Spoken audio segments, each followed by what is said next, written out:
আসসালামু আলাইকুম সবাইকে। কেমন আছেন সবাই? সকালে একরকমের রান্না বান্না হয়েছে, খাওয়া দাওয়া হয়েছে, সকালে নাস্তা। এখন আবার এই যে দুপুরের জন্য চিকেন বসাইছি। এইদিকে হচ্ছে দুইটা বেগুন ধুয়ে রাখছি, ভর্তা করবো পুড়িয়ে। গতকাল রাতে আমার একমাত্র ননাস আসছে ঢাকায় আমাদের বাসায়। বিয়ের পর এই প্রথম আমার ননাস আমাদের কাছে আসলো আমাদের সাথে সময় কাটানোর জন্য। যেহেতু ডিসেম্বর মাস চলতেছে, বাচ্চাদের স্কুল বন্ধ, আর এই সময়টাই তারা কাজে লাগিয়ে ঘুরতে চলে আসছে। আর আজকে আমি বেগুন ভর্তাও করব, বেগুনটাকে পুড়িয়ে ভর্তা করব। আমার কাছে তো বেশ ভালো লাগে গরম ভাতের সাথে। ওইদিকে তো চুলোয় রান্না হচ্ছে, আরও মাংস ভিজিয়ে দিয়েছি রান্না করার জন্য। আর এই যে খিচুড়ি দেখতে পাচ্ছেন, এটা হচ্ছে সকালে ছোলা বুট দিয়ে খিচুড়ি রান্না করছিলাম, বাটা মাছ ফ্রাই করেছিলাম, আর সিম আলু ভাজি করেছিলাম। আসলে বাসায় মেহমান থাকলে মন চায় যে অনেক কিছু করে খাওয়াতে।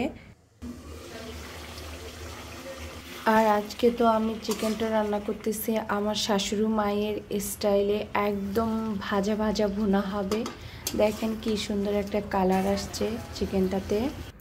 চিকেন কারিটা ওইদিকে হয়ে গেছে, আর এই যে এখন বেগুনটাকে সুন্দর করে পুড়ে নিব। আজকে বেগুন ভর্তাটা স্পেশালি করা হচ্ছে আমার ননাসের জামাইয়ের জন্য। উনি বেগুন ভর্তাটা বেশ পছন্দ করে, তবে বেগুন ভর্তাটা আমার অনেক পছন্দের। এদিকে এই যে বেগুন পরোটা হচ্ছে, পেঁয়াজ কেটে রাখছি।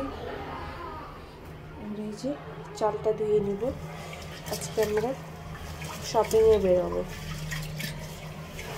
পরিবারের মানুষগুলো অনেক দিন পর পর যখন কাছে আসে কি যে শান্তি লাগে। এই যে মেয়ে এত এনজয় করতেছে ওর ফুপির সাথে, ভাইয়ের সাথে। তারপরে এই তো আমি বেগুনটাকে এখন ভর্তা করে নিব। বেগুন ভর্তায় আজকে আমি কাঁচা পেঁয়াজ ইউজ করব। কথা কইতে কইতে আপু মানে আপনি হইলে লাভ দিয়ে মানে এই চারতলা থেকে নিচে যাইতেন গা, বুঝছেন? এত আইলছে। আর এইদিকে এই যে দেখেন আমাদের জামাই বউয়ের পাগলামি, আমরা কে কি নিয়ে বেশি ঝগড়া করি এগুলাই হচ্ছে ননাসের কাছে বিচার দিচ্ছিলাম। আর গ্রাম থেকে কি কি আনা হয়েছে এগুলা আনবক্সিং করতেছিলাম। আপুরে যেহেতু রাতে আসছে তাই সবকিছুর ভিডিও করতে পারিনি। আমাদের এদিকে এটা পিঠা কি কয়, নাম কি? হ্যাঁ, আর এর থেকে মেরা পিঠা দিব তো লাগবে পিঠাগুলো, নাইলে ঘামে ইয়ে হয়ে যাবে।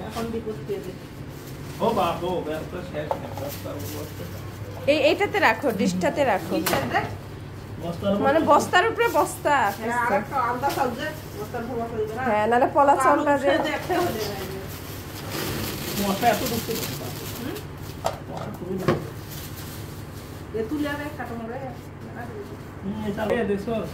অনেকগুলো হবে। এটা কি চাল?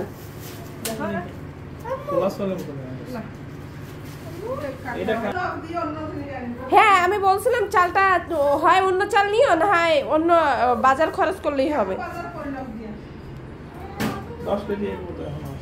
10 কেজি হবে তো, 10 কেজি হবে। যাক গুপ্ত এটাতেই আছে না?